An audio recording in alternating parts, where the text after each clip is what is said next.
எனக்கு ஜென்மம் கொடுத்த தாய் தந்தையை வணங்கி, மறுஜென்மம் அளித்த விசாலாட்சி அன்னையை வணங்கி, அ எனக்கு ஆசானாக இதுவரை யார் இருந்தாங்களோ அவங்க எல்லோருடைய பொற்பாதங்களையும் வணங்கி, ஆசானுக்கு ஆசானாக விளங்கும் திருச்செந்தூர் முருகப்பெருமானின் பொற்பாதத்தை தொட்டு வணங்கி இந்த வகுப்பை உங்களுக்கு ஆரம்பிக்கிறேன். அ எல்லாரும் பயனடையுமாறு கேட்டுக்கொள்கிறேன். இப்போ எல்லாருக்குமே அவங்கவங்களுக்கு பிடிச்ச ஆசான்னு ஒருத்தர் இருப்பாங்க. ஒரு மனித ரூபத்தில் வாழ்ந்து மறைந்தவர்களாகவோ, இல்லை பக்கத்தில் இருக்கிறவங்களாகவோ, இல்லை வாழ்ந்துட்டு இருக்கிறவங்களாகவோ, இந்த மாதிரி ஒவ்வொருத்தருக்கும் அவங்கவுங்களுக்கு ஒரு பிடிச்ச ஆசான்கள்னு ஒருத்தர் இருப்பாங்க. அவங்கள மானசீகமாக நீங்கள் மனசில் நினச்சிட்டு இந்த வகுப்பை நீங்கள் படிக்க ஆரம்பிக்கலாம். அப்போது ஆசான்கள் அப்படிங்கும்போது நல்ல மனசில் அந்த வித்தை நிற்கும். அதுக்கு தான் ஆசான்கள் ஃபஸ்ட்டு ஒருத்தரை நீங்கள் ஸ்வீகாரம் பண்ணி எடுத்துக்கணும். அதுக்கப்புறம் பார்த்தீங்கன்னா, இந்த ஆசான்களோட முக்கியத்துவம் அப்படிங்கிறது நம்ம புராண காலத்துலேருந்து உள்ளது தான். ராமானுஜராகட்டும், திருக்கட்சி நம்பிகள் ஆகட்டும், எல்லாருமே தெய்வங்களோட நேரடியாக பேசக்கூடிய ஒரு மனிதர் பிறவிகள். ஆனாலும் அவர்கள் முக்தி மோட்சம் அடையும் போது அவர் என்ன சொல்லிட்டாருன்னா, தெய்வம் நீங்கள் ஒரு ஆசானை பிடிச்சி அப்புறமா தான் நீங்கள் மோட்ச தேசத்துக்கு வரணும் அப்படிங்கிறத வலியுறுத்தினதுனால தான் ராமானுஜர் திருக்கோஷ்டியூராரையும் மத்வாச்சாரியையும் வணங்கினார். அப்புறம் பார்த்தீங்கன்னா, திருக்கட்சி நம்பி திருக்கோஷ்டியூராரை ஆசானாக போய் அவருக்கு ஆசானுக்கான சேவைகளை செஞ்சு அதுக்கப்புறமா தான் அவர் முக்தி கஷேத்திரத்துக்கு போக முடிஞ்சது. இதெல்லாம் நம்ம புராணத்தில் சொல்லியிருக்கு. கீதாலையும் அதே போல தான் நம்ம கிருஷ்ணர் பரம புருஷர் பகவான் கிருஷ்ணரும் அதே தான் சொல்லியிருக்கார். அதனால உங்களுக்கு பிடிச்ச ஒரு ஆசானை நீங்கள் மனதார நினச்சிட்டு நீங்கள் இந்த படிப்பை தொடரலாம். அதே போல் ஒவ்வொரு படிப்பு வித்தை எது இருக்கிறதுனாலும் அந்த மாணவர்களுக்கு அப்படிங்கிறது ஒரு இயல்புகள்னு ஒன்று இருக்கணும். அப்போ அந்த இயல்புகள் அப்படிங்கும்போது ஜோதிட மாணவர்களுக்கு ஒரு இயல்பு இருக்கணும். அந்த இயல்புகள் அப்படின்னா நல்லியல்பு, பொறுமை, விவேகம், நீதி, வள்ளல் குணம், இதமான இனிய வார்த்தை கூறுதல், நிதானம்.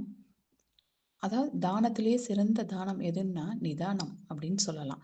அந்த நிதானம் எல்லாமே இந்த மாணவர்களுக்கு இருக்கணும்.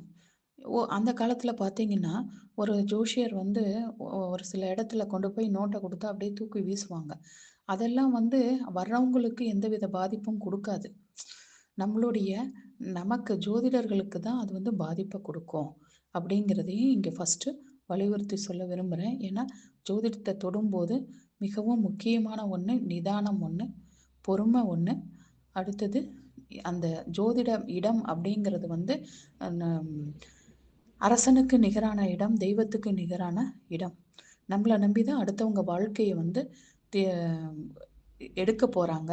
நம்ம அடுத்தவங்களுக்கான ஒரு வழிகாட்டியாக இருக்கோம். அந்த இடத்துல எந்த இதுவும் பொய் சொல்லுதலோ எதுவுமே இருக்கக்கூடாது அப்படிங்கிறது நான் தீவிரமாக வலியுறுத்தி சொல்ல விரும்புகிறேன். இந்த இடம் ஒரு நீதியை காக்கக்கூடிய இடமாக இருக்கணும். அடுத்தது நம்ம ஜோதிடம் அப்படின்னு உள்ள வரும்போதே ஜோதிடத்தை பற்றியும் ஜோதிடத்தில் நமக்கு முன்னோர்கள் பற்றியும் கொஞ்சம் தெரிஞ்சுக்கணும். இது ஃபஸ்ட்டு வானசாஸ்திரம் அப்படிங்கிற ஒரு சாஸ்திரமாகவும் கலையாகவும் தான் இருந்தது. அந்த மகரிஷிகள் வானத்தை நேரடியாக கண்களை பார்த்து தான் உலக நன்மைக்காக சொல்லி ஃபஸ்ட்டு ப்ரெடிக்ஷன் சொல்லிட்டு இருந்தாங்க. அப்புறம் பராசரர் காலத்துக்கு பிறகு தான் இவை ஒரு விதிகளாக நிர்ணயிக்கப்பட்டு மக்களுக்கு கொடுக்கப்பட்டிருந்தது. சரி, பராசரர் அப்படின்னு நம்ம சொல்லியாச்சு. பராசரர் யாரு அப்படிங்கிறத தெரிஞ்சுக்கணும். பராசரர் அப்படிங்கிறவர் ஜோதிடத்தின் தந்தை அப்படின்னு சொல்லப்படுறோம். ஜோதிடத்தின் தந்தை அப்படின்னா அவர் யாரு? சப்த ரிஷிகளில் ஒருவரான வசிஷ்ட பெருமானின் பேரன். இவரது தாய் அத்ரியஸ்தி, தந்தை சக்தி முனி. இவர் சிறு வயதிலேயே தந்தையை இழந்துட்டார். தாத்தாவான வசிஷ்ட மகரிஷியால் வளர்க்கப்பட்டவர். அப்போ பராசரர் வயிற்றில் தன் தாயின் கருவில் இருக்கும் போதே அவர் வந்து வேதத்தை ஓதியதாக அவருடைய தாய் வந்து அவருடைய தாத்தாவான வசிஷ்ட மகரிஷியிடம் சொல்லியிருக்காங்க. அப்போதான் வசிஷ்டருக்கு வந்து இந்த குழந்தை வந்து ஒரு பெரிய மகானாக வெளிவரப்போகிறது என்று அதற்கான ஆயத்தங்களில் ஈடுபட்டார். குழந்தை பிறந்தது.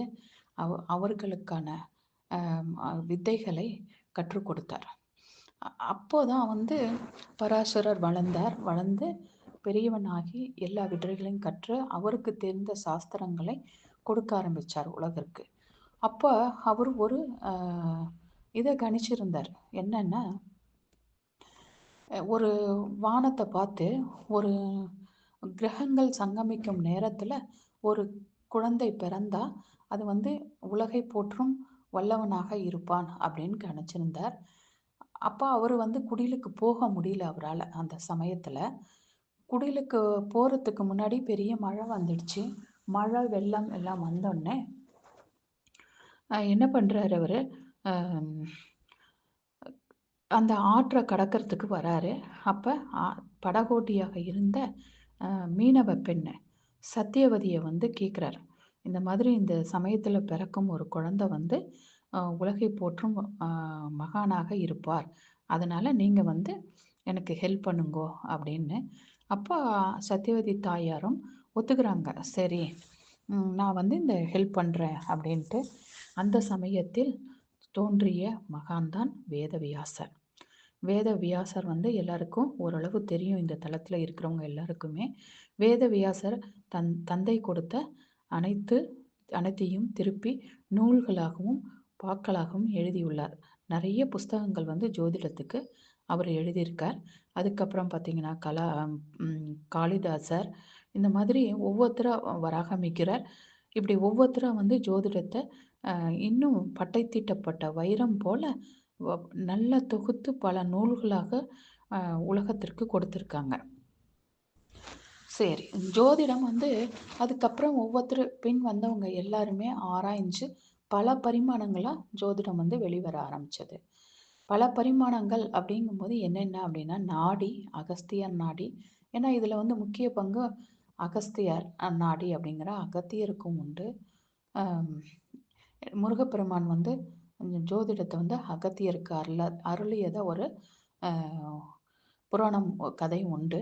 அதில் தோன்றியது தான் குமாரசாமியம் என்னும் ஒரு நூல்.